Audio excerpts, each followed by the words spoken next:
Hey there guys, Grimith here with a Chapter 8 primer for the Dungeons & Dragons 4th Edition Summer of Fun campaign.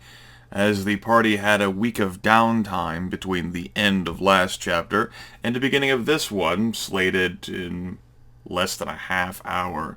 So, let's get underway here. We got a lot of writing material. I'll go ahead and upload this stuff to Mediafire afterwards, but, I also figured I'd go ahead and read it out loud for everyone who... sorry, there's a flea on my arm. Those aren't in my house. Well, I suppose it clearly was. Must have brought it in for the museum.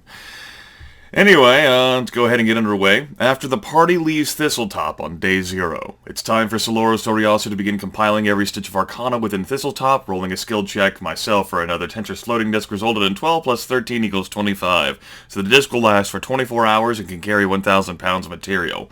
And what do I mean about every stitch of Arcana? Saloro already has the notes about the unbinding ritual located in what he assumes was Nualia's bedroom, but he's going after every scrap and shred of salvageable document throughout the 2 basement floors. Anything more about the unbinding ritual and the steps that one must take to perform it, anything about Malfeshnikor to devour, and so forth. He'll completely ransack Nualia's scrying room on the 3rd floor, as well as the ancient room behind the secret door, whose book spoke of transmuting one individual into another by infusing them with necrotic energy.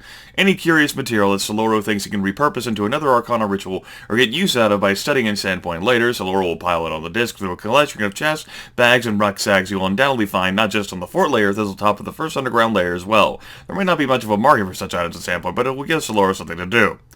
Once Saloro finishes the task, he will then begin to collect any non-Arcana material he thinks could garner an interest from Brodark Quink, the sage of Sandpoint. It's unsure whether Quink won't be able to travel to Thistletop, and Saloro doesn't know how Quink would handle the benevolent presence of Malfeshnikor, so he's looking to salvage as many historical items or oddities he can acquire. Detailed descriptions of the depictions of the walls of the doors, a comprehensive list of everything encountered within the depths of the catacombs, every esoteric quirk documented on one scroll or another. Symbols in that curious throne room drama stylized, perhaps even charcoal rubbings of some of the artwork on the hallways. In fact, since Saloro doesn't want anyone to come down here and plans to destroy the means by which others can travel, he will use surgical applications of Thunderstrike to break down segments of wall and pile them on the disc so that Quink, should he feel so inclined, can piece them back together. He's not looking to completely renovate the lower dungeons, but the inscriptions and artwork, no matter how grotesque or violent it may seem, can lead to interesting revelations or at the very least be a curiosity worth studying. Actually, I'm amazed I have enough energy to read this so well. 3. After laboriously salvaging what he can from the depths of Thistletop, Saloro also wants to bring along some identifiable token of each of the villains slain here. Ripnugget, Bruthasmus, and Nualia must have had some personal affectations. Perhaps the latter had a journal here in addition to the notes she carried. What Saloro's really looking for are items that Shalelu and Desana would recognize from Ripnugget and Bruthasmus so that he can confirm to her personally that the 2 evils are dead. And then I had an epiphany. Rather than cave in the staircases leading down to the catacombs Saloro had planned, he will actually leave Thistletop with the passages intact. Now, wanting to spare any more time doing the research he had hoped, in part because Erevan helped to dispel much of the malignance already there, he will make with as much haste as he can back to Sandpoint, Heinrich moving at a normal pace with Saloro using his move actions to keep the disc close. With all the time Saloro spent meticulously searching throughout Thistletop and think about his next move, though, he'll have to create another disc below the first. Now, the rules do not say there is any limitation on how many discs you can have active. I noticed the rituals have limitations, consequently, Saloro is going to burn through another 10 gold pieces of material components to create a second disc just right below the first, so that the load can properly transfer. Only to roll 6 plus 3 equals 19, which means the disc can only carry 500 pounds. Cursing his misfortune, Saloro will use the last 10 gold pieces of material components he salvaged from Thistletop to create yet another disc, which at 20 plus 13 equals 33 is easily within the 1,000-pound zone. That way he can carry everything successfully back to Sandpoint. Now, upon arriving at day 2, Saloro's arrival will end up happening in early morning, unless there's a problem with that. His first destination will be the house of Brodark Quink, whom he will greet with friendliness and civil pleasantries. Those who would apologize, however, about currently being unable to chat about Brodark's findings from the material within the catacombs beneath Sandpoint, as Quink had agreed to share whatever information he can glean. Saloro hopes to mollify through a huge, massive, towering pile of well-stacked catalog and collected items towering atop the arcane disc. Saloro will bring it inside of Quink's house, pile onto it all of the notes he had been collecting personally, along with everything he had been holding back, the information of the unbinding ritual and spellbook from the Tiefling and the catacombs beneath Sandpoint, the Gildebrand sword. He'll provide a brief explanation of what everything is to Quink and offer the sage the opportunity to root through the massive pile himself, see if there's anything that interests him enough that he'd like to make a deal with Saloro on it. Saloro's a fairly honest guy, so he offers Quink 3 days to comb through everything and personally evaluate what's of importance. Saloro wagers that the old man likely has contacts of his own, friends and associates at Magnamar, and perhaps beyond, other eccentrics who might enjoy, perhaps envy the discoveries that Quink can make. Saloro will definitely try to sell all these highlights to Proto-Quink through some bullshit eldritch lore of his own, using arcane mutterings to supplement for a diplomacy check and appeal to Quink's passionate desires to prove everyone wrong and himself right. After all, so many people doubted him about the great evils lurking beneath the hinterlands, so many people didn't believe him about the Thessalonian civilization that existed thousands of years ago, but now he has this wealth, this glut of untapped data right before him that he can sift through, compare with his own notes, find the choicest bits, and bring low his doubters.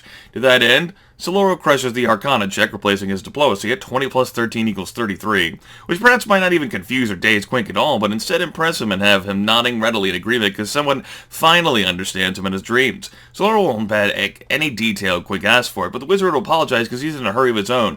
Should Quink express interest in heading to Thistletop, Saloro will warn the sage the locale is still very dangerous. There's no telling how many goblin patrols will be returning or how many of Lamashtu's horrific monsters manage to escape the dungeon before the party arrive. But you know, Saloro's not Quink's babysitter, and if he's strong and tough enough to want to go on his own, then so be it. Saloro will then go looking for the elven ranger Shalelu and Desana, hoping she is still within the hamlet and had not left upon the return of his companions. From Saloro's perspective, he knows his companions are capable individuals, and he trusts his own capabilities, mysterious as they might be, for he still cannot understand much of which comes echoing from the past. But Shalelu's familiarity with the region and years spent combating the denizens here would undoubtedly grant her keener wit and sharper eyes than anyone accessible. To that end, Saloro's interested whether the ranger is interested in accompanying back to Thistletop, or given her speed and familiarity with the region, whether he could actually accompany her back to Thistletop. The wizard will present the situation as one of liking confirmation. Saloro thinks the Spile Vanguard kill Rip Nugget and even kill Bruce Thasmus, but he'd like Shalelu to see their rotting bodies and form possessions with their own eyes. She has likely never been down beneath the catacombs of Thistletop, Saloro also wants her to see its horrors with her own eyes. Perhaps there are secret passages she can find, means by which foul creatures might enter or escape. There may be retainers in New Island that still live, or third parties who know enough Veshnikor to devour, and seek its aid in exchange for its freedom. With Shalelu's experience and wisdom, Saloro hopes to limit as much as... And then I had another epiphany. This is the most far-reaching, long-shot plan Saloro Soreasu has attempted in his current lifetime.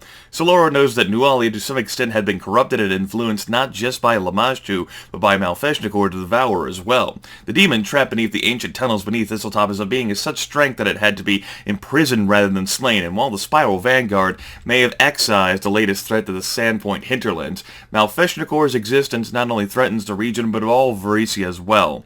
To that end, Saloro is hoping not only to have Shalelu along with him on a return trip to Thistletop, but Headmaster Ilsawari Gandithis, Sage Brodart Quink, and Sable Sorn.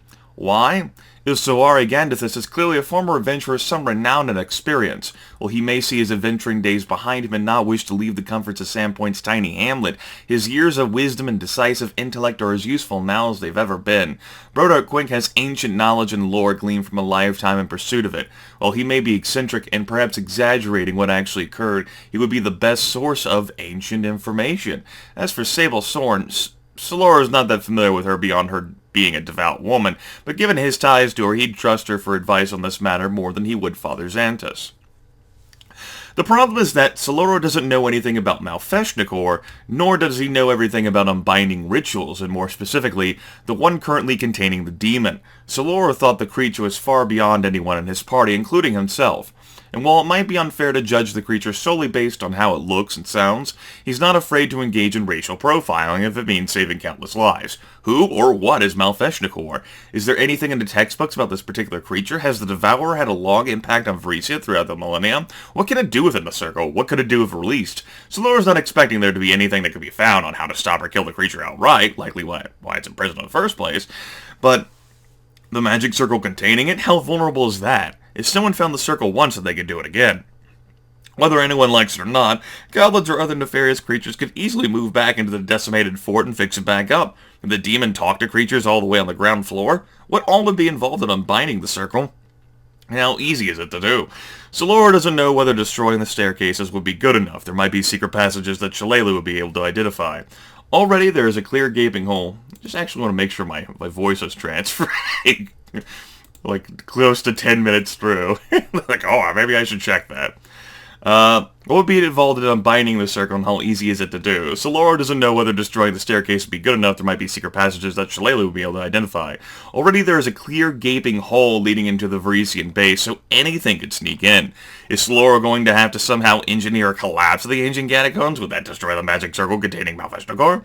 Saloro is not foolish enough to assume the demon would be vanquished by tons of solid rock. With all the collective wisdom and experience in these minds combined, is there any way at all that we can make a positive impact on the people around us by better securing their lives and the lives of their children? Saloro understands that other responsibilities or old age may threaten to interfere, but this is a serious concern, and all of them should be intelligent enough to recognize the threat and significance of a demon imprisoned on this plane who is able to reach out to his mental power and corrupt or weak will ruin his whispers of power. All it would take is one solitary person unhinged by emotion and a solitary moment of weakness to answer the call. Well, Spiral Vanguard is capable, it can't be here forever. There might not be heroes next time. I personally don't know whether if any of them will come, much less them all, neither does Saloro. Whatever the case may be, Saloro purchases 160 gold pieces worth of arcane ritual components.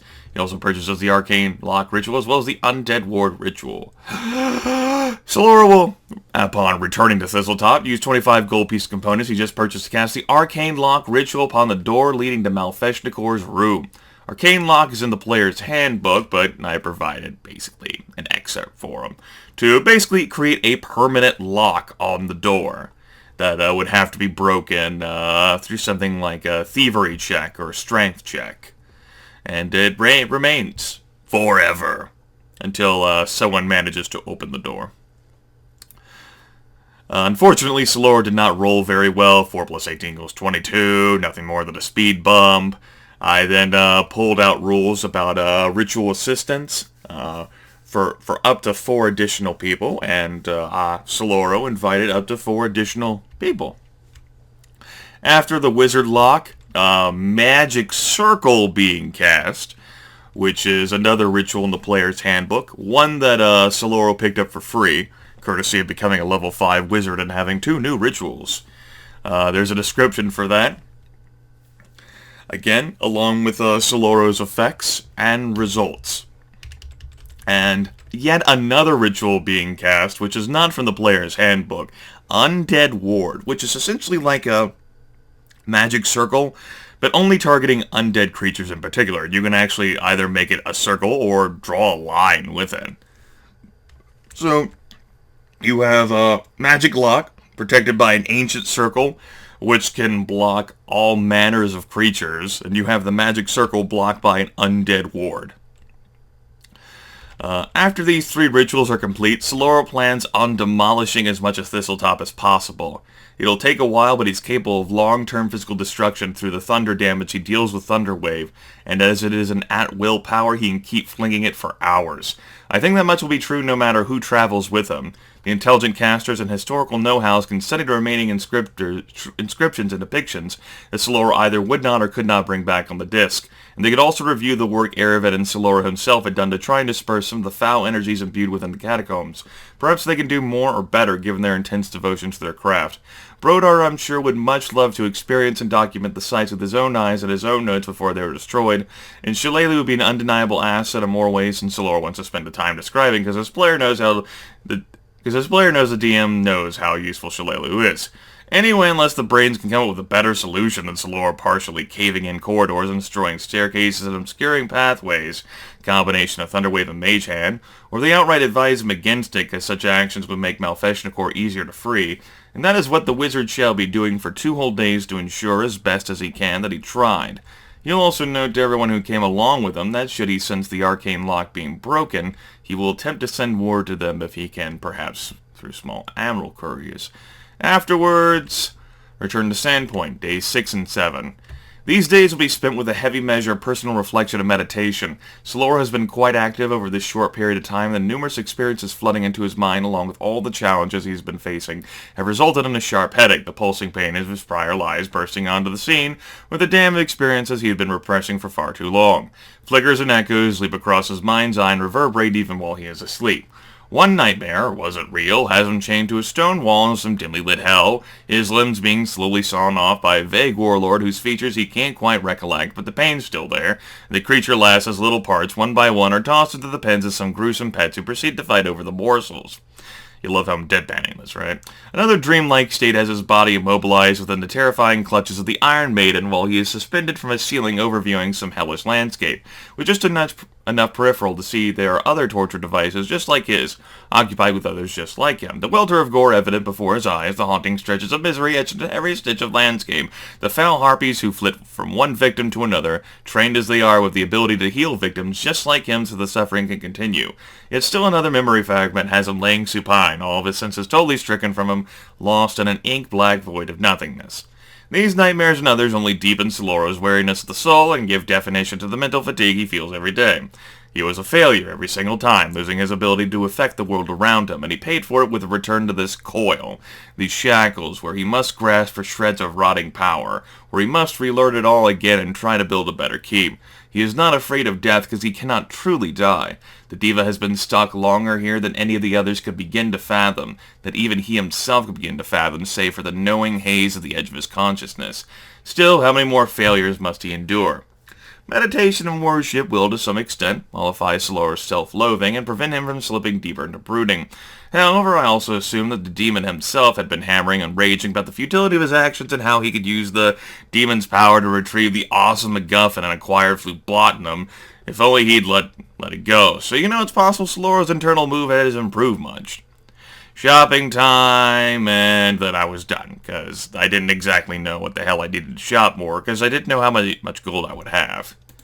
Woo, that was fun. Alright, considering how close it is to the session start time, I'll just flash the other stuff in front of your eyes. We've got this. I will upload this to MediaFire as well. A collection of what Jonas said back in return. Well, I tried, everyone. So, just to give you a sort of summary, Saloro ends up finding all sorts of cool esoteric items, including Nualia's story, which is very unfortunate, and I imagine if anyone is familiar with the Pathfinder Sandpoint campaign, this stuff would actually sound familiar as well. Runewell, bunch of stuff gathered, curious caravan of floating discs, 600 gold pieces for the lot of Arcana.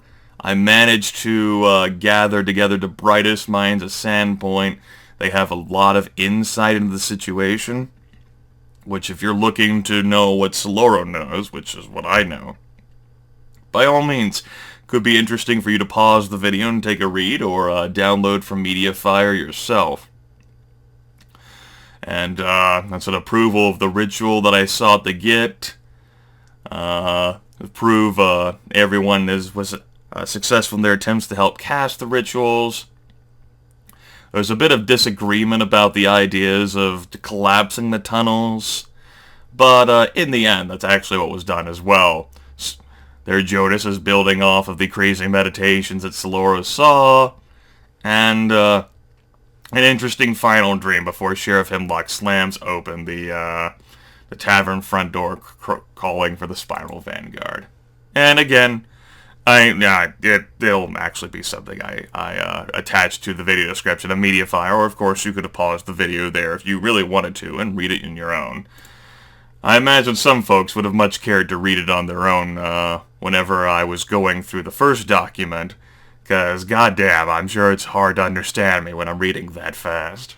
Grimith can actually read that fast. Pulling up the IM, 3 hours I actually typed it up on a Tuesday afternoon. Resolving the situation.